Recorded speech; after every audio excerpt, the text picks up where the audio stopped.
गुस्से की निशानी। एक बार एक लड़का था जो गुणी, कलाकार, दिखने में अच्छा और बहुत बुद्धिमान था, जैसे एक स्वाभाविक नेता। ऐसा कोई जिसे हर कोई अपनी टीम में चाहता था, मगर वो बहुत स्वार्थी और गुस्सैल था।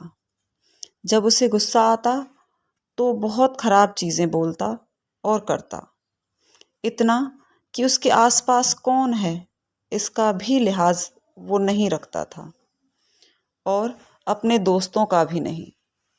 इसलिए उसके बहुत कम दोस्त थे।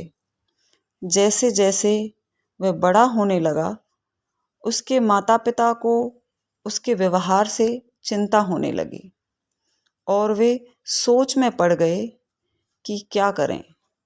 आखिरकार उसके पिता को एक तरकीब सूझी और उन्होंने अपने बेटे से एक सौदा किया।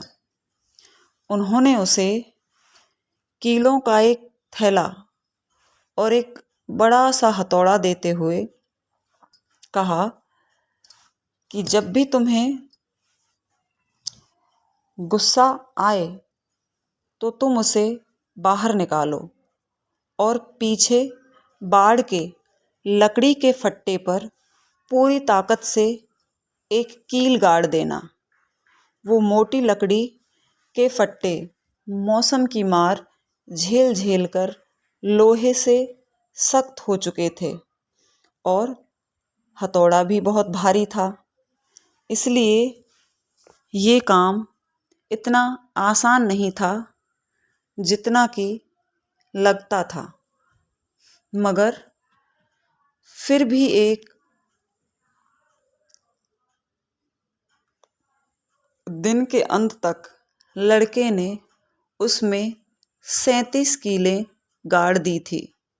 धीरे धीरे कुछ हफ्ते बीत जाने पर ये संख्या घट गई और उसे अपने गुस्से पर काबू आने लगा, क्योंकि बाड़ में कील गाड़ना मुश्किल काम था। फिर एक दिन आया जिस दिन लड़के ने एक बार भी गुस्सा नहीं किया। उसने गर्व से जाकर अपने माता पिता को ये बात बताई। पिता ने कहा, तुम्हारी कामयाबी के लिए तुम एक कील निकाल सकते हो। ये तुम हर उस दिन कर सकते हो जिस दिन तुम गुस्सा नहीं करोगे।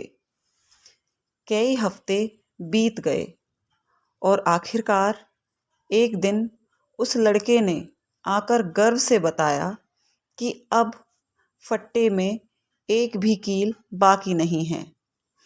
पिता ने उससे उनके साथ बाड़ देखने चलने को कहा और उन्होंने कहा कि तुमने बहुत अच्छा काम किया है बेटे, मगर मैं चाहता हूँ कि तुम वो छेद देखो जो बाड़ में रह गए हैं।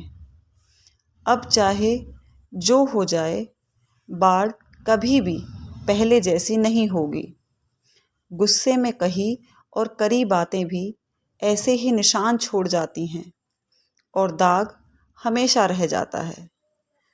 अब तुम कितनी भी दफ़ा माफ़ी क्यों ना मांग लो और कितने भी साल क्यों ना बीत जाएं, फिर भी दाग रह ही जाते हैं। बातों की चोट भी हाथों की चोट जितना ही दर्द देती है। लोग इस बाड़ से ज़्यादा कीमती हैं और वो हमारी मुस्कान और हमारी कामयाबी का कारण बनते हैं। कुछ हमारे दोस्त बनकर हमारी खुशियों में और दुख में हमारे साथ होते हैं। इसका अर्थ है हमें सबको प्यार और इज्जत से रखना चाहिए। धन्यवाद।